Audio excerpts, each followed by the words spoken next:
अस्सलाम वालेकुम नाज़रीन, JN न्यूज़ HD के साथ मैं हूं नाइला भट्टी। नजर डालते हैं आज की अहम खबरों पर। मरीज के गुर्दों के मरीजों के लिए अमार मेडिकल कॉम्प्लेक्स में फ्री डायलिसिस यूनिट का इफ्तिताह कर दिया गया, जहां पर नादार गरीब के अलावा गुर्दों के मर्ज में मुब्तला दीगर मरीज भी नया पाकिस्तान हेल्थ कार्ड पर बिल्कुल मुफ्त गुर्दे वॉश करवा सकेंगे।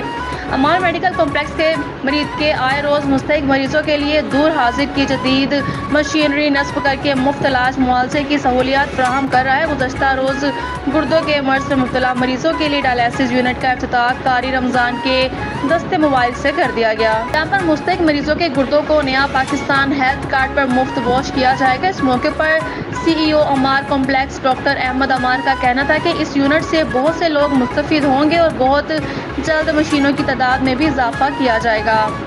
अवामी प्रेस क्लब के सहाफ़ियों डॉक्टर अजमल मलिक, शफाकत कम्बू, शेख शाहिद, राना इरफान, नवीद भट्ट, फयाज कम्बू, मियाँ जमील, इमरान शराजी, साजिद मुगल और दीगर का कहना था कि अमार मेडिकल कॉम्प्लेक्स दौरे हाजिर में इलाज मुआवजा की बेहतरीन सहूलियात के साथ साथ नादार और मुस्तहिक मरीजों के लिए अपनी खिदमात मुफ्त मुहैया कर रहा है। और इनका मजीद कहना था कि इस तरह का दर्द दिल रखने वाले डॉक्टर से ही मुस्तहिकीन के इलाज में आसानियाँ पैदा हो सकती हैं।